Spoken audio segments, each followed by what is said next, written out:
এই মুহূর্তে বাংলাদেশ ফুটবল ফেডারেশনে আছেন রিপোর্টার ফাহিম ইসলাম। সরাসরি যাচ্ছি তার কাছে।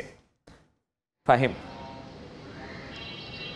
পিটার বাটলার ইস্যুতে দেশের নারী ফুটবলের যে অস্থিরতা তৈরি হয়েছে সেই অস্থিরতার মাঝেই কিন্তু কোচ পিটার বাটলার আজ সকালেই ভোরেই কিন্তু ফুটবল দলের একাংশ যারা আসলে বিদ্রোহ করেননি তাদের নিয়ে কিন্তু বঙ্গবন্ধু জাতীয় স্টেডিয়ামে অনুশীলন করেছেন। ভোর একদম 6:30টার দিকে তিনি অনুশীলনে বেরিয়ে পড়েন ফুটবলারদেরকে নিয়ে। টোটাল মোট 12 জন ফুটবলার সেই অনুশীলনে অংশগ্রহণ করেন এবং কি আমরা যতটুকু জানতে পেরেছি প্রায় 1 ঘন্টা ধরে চলে সেই অনুশীলন এবং কি সেই অনুশীলনের পরেই কিন্তু আসলে নারী ফুটবলাররা আসলে ক্যাম্পে ফিরে আসেন এবং পিটার বাটলার এবং ক্যাম্পে ফিরে এসেই তিনি কিন্তু আসলে তার যে হোটেল সেখানে চলে গেছেন। যে নারী ফুটবলের যে অস্থিরতা সেই অস্থিরতা কিন্তু আসলে বেশ কয়েকদিন ধরেই চলমান এবং কি বাফুফে 7 সদস্য বিশিষ্ট একটি তদন্ত কমিটি গঠন করেছে যে এই ফুটবলারের যে অস্থিরতা যেজন 18 জন ফুটবলার বিদ্রোহ ঘোষণা করেছেন যে তারা পিটার বাটলারের অধীনে খেলবেন না। বেশ কয়েকটি অভিযোগ তারা এনেছেন, বডি শেমিং সহ অন্যান্য বেশ কয়েকটি গুরুতর অভিযোগ।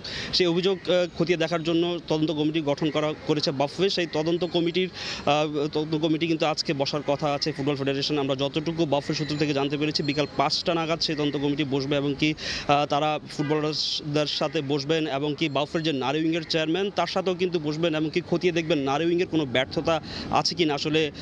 এবং কি আমরা বিভিন্ন বাফুফের যে সূত্র এবং কি বাইরের সূত্র থেকে জানতে পেরেছি যে এই যে বিদ্রোহ সেই বিদ্রোহের পেছনে কিন্তু আসলে ইন্ধন দিচ্ছেন সাবেক যে বাংলাদেশ ফুটবল ফেডারেশনের টেকনিক্যাল ডিরেক্টর পল স্মোলি।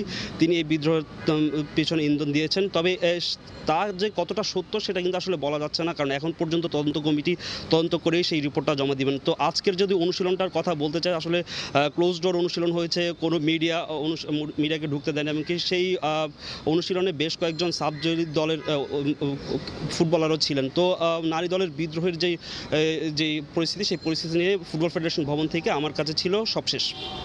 নারী ফুটবলে কোচ ও ফুটবলারদের দ্বন্দ্বের সবশেষ খবর জানাতে যুক্ত হয়েছিলেন সহকর্মী ফাহিম ইসলাম।